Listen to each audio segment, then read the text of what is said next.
Olá pessoal, tudo bem? Estamos hoje aqui, finalizando a parte de domínio morfoclimático do Brasil, beleza? Então vamos lá, segue o tio Sam. Na aula anterior nós vimos a floresta amazônica, tá? Vimos o Pantanal, Cerrado, Araucárias, campos, pampos e pradarias, certo? Na aula de hoje nós vamos começar falando sobre as matas dos cocais, ok? Então as matas dos cocais elas ficam localizadas em uma área de transição, tá? Onde o predomínio da planta é as palmáceas, ou seja, ele é formato de palmeira, ok? No caso tem aí o babaçu e a carnaúba, certo? Pois bem, as matas do cocais, como você pode ver na sua telinha, é uma área de transição, como eu falei anteriormente. Ela fica localizada aí entre a floresta amazônica, Cerrado, Caatinga e também um pouco da faixa litorânea, da zona do litoral. Beleza? Então, conhecido como zona de transição. Pois bem, as matas dos cocais, ela fica localizada aí no estado do Maranhão, em especial. Beleza?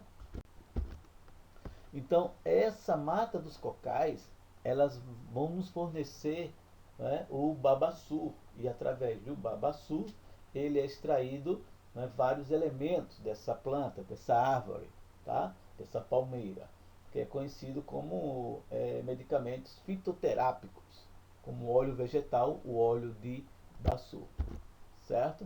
Então, a ocorrência, desta flora fica localizada na região, do estado do Maranhão, no Nordeste, que é responsável por 70% da produção de babaçu do Brasil.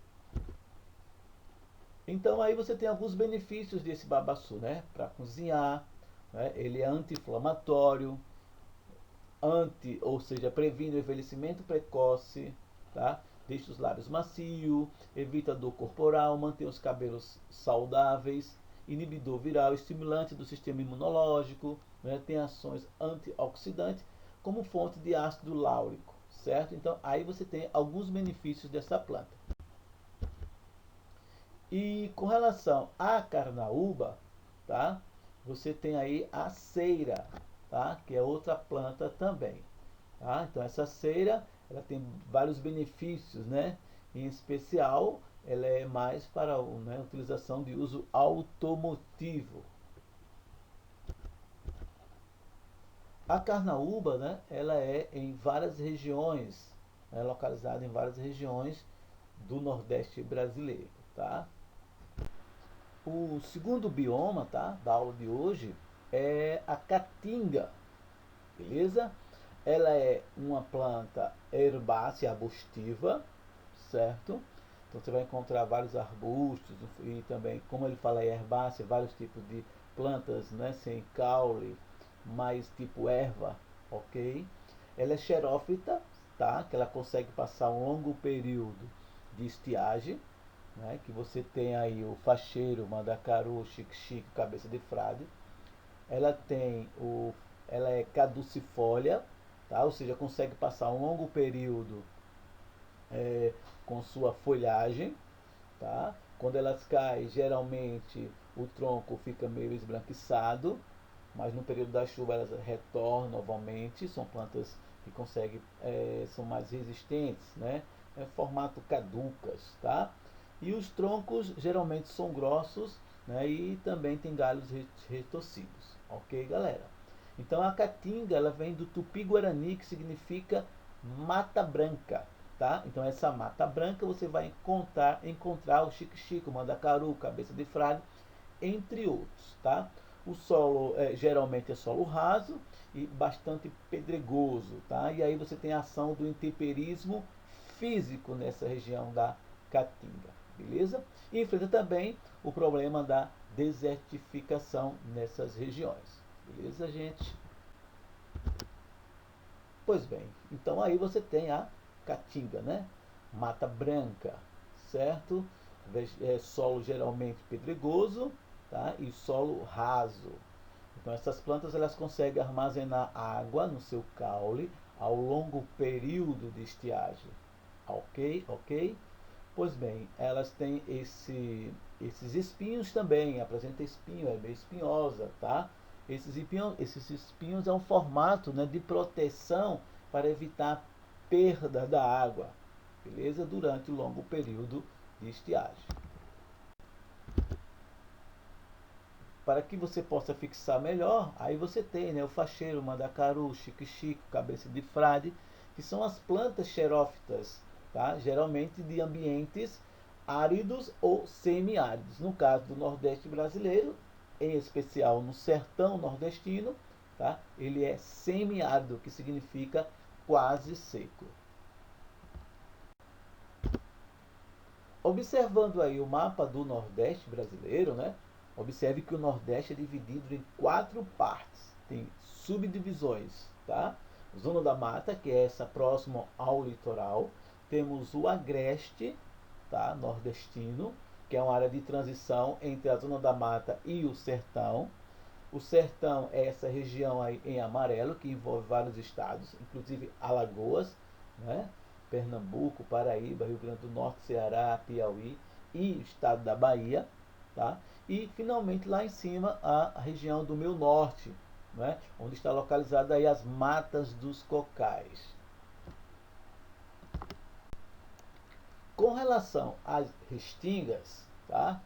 Na sequência restingas e mangues, nas restingas ela é arbustivas, certo? E com árvores, tá?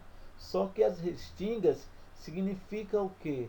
São grandes porções de areia, que nessa areia, né, que é mais oriunda do oceano ou próximo ao litoral, devido ao intemperismo físico, que no caso aí é o vento ou o mar, que vai sendo depositado ao longo dos milhares de anos, tá?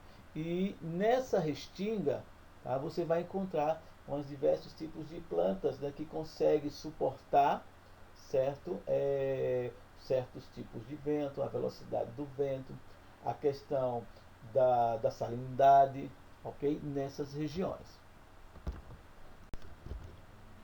Uma definição de restinga, né, significa conjunto de ambientes litorâneos. Observe que as restingas sempre estão próximo ao litoral. Tá? E aí você vai ter uma grande faixa de areia marinha ou pluviométrica, certo?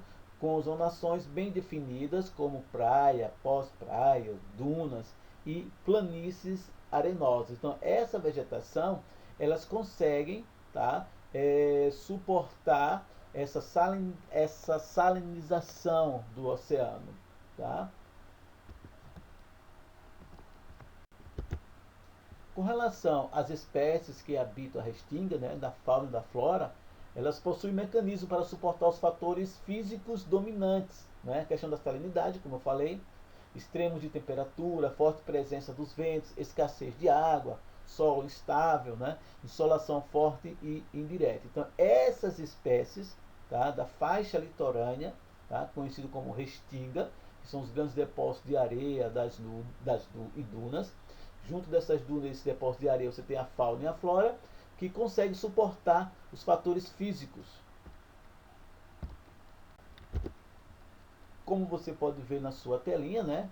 Essa faixa litorânea, essa restinga, né? Esse grande depósito de areia com uma biodiversidade tanto da fauna quanto da flora aí existente, e consegue suportar os intempéries da natureza. Com relação aos mangues, tá? Então, o manguezal, você sempre vai encontrar mangue próximo ao litoral, certo? Em primeiro lugar, você vai ter uma saída de um rio, uma foz, tá? E nessa foz, entre o encontro da água do mar com a água do rio, se mantém ali um ponto equilibrado de temperatura e de salinização. E aí você vai ter o desenvolvimento de plantas de algumas espécies vegetais, de plantas de algumas espécies vegetais e algumas espécies animais típicos dos manguezais, certo? Então, os mangues, ele é importante para o oceano, que ele serve como nicho de reprodução marinha. Ele tem uma grande importância, certo? Então, os mangues, eles são arbustivos, certo? São halófitas, conseguem passar receber uma grande quantidade de sal, certo? Geralmente em torno de 15 gramas, tá? Por litro de água. E esse sal, tá? Eles geralmente ficam armazenados nas suas folhagens, ok? E essas plantas, elas geralmente elas são também conhecidas como pneumatóforas, certo? Ou seja, elas conseguem viver em ambientes, tá? Ambientes, digamos assim, aquáticos. Os manguezais, você pode observar na sua tela, geralmente, né, e sempre eles têm umas raízes aéreas, eles apresentam as raízes aéreas, que é uma forma, né, da busca do oxigênio do ar. Beleza, gente? Finalmente chegamos aí à Mata Atlântica, né, que é uma floresta rica em biodiversidade, com milhares, tá, de plantas e de animais de diversos tipos, algumas espécies em extinção. As principais características desse domínio morfoclimático da Mata Atlântica, tá, são folhas largas, que nós denominamos de latifoliadas, tá? Ela é higrófila, ou seja, são plantas que conseguem viver em ambiente bastante úmido, e ela é hidrófila, que são plantas que conseguem viver em ambientes aquáticos, tá? O solo é pobre, tá? Devido à lixiviação, devido ao solo ser bastante lavado, mas uma observação, com manchas de terra roxa. Essa terra roxa é um solo bom para o plantio que apresenta uma boa fertilidade, tá? Então um bioma bastante desmatado, tá? Temos aí 8% que resta, mas nos últimos tempos tivemos um percentual em torno de 2%, então nós temos hoje aí aproximadamente 10% de Mata Atlântica, tá? Isso devido à ocupação populacional dessas áreas de faixa litorânea, ok, gente? Então é isso, né? Então a Mata Atlântica ocupa todo o território litorâneo, tá? Nós temos aí este modelo, só que hoje, na atualidade, né, nós temos apenas de 8 a 10%, ok? De toda essa Mata Atlântica existente. Rica em biodiversidade, e aí perdemos muito para a agricultura, tá? Para a pecuária e para a questão também das movelarias, né, de móveis, fabricação de móveis, e também o crescimento e desenvolvimento das áreas urbanas. E aí você tem as plantas nativas da Mata Atlântica, né, que são milhares de plantas, tá, que compõem esse domínio morfoclimático conhecido de Mata Atlântica. Beleza, gente? Finalmente chegamos ao final, né? Ao final, concluindo aí com as espécies de animais que vivem na Mata Atlântica, né? Como felinos, macacos, gambás, tatus, tamanduás, preguiças, veados, cutias, entre outros animais, tá? Infelizmente, boa parte das espécies de animais brasileiros ameaçados de extinção podem desaparecer para sempre, tá, galera? Então você tem a onça pintada, papagaio, tá? Mico-leão dourado, entre outras espécies. Ok, gente? Então chegamos ao final aí de mais uma aula. Espero que tenham gostado e na próxima aula a gente continua aí com vocês, beleza?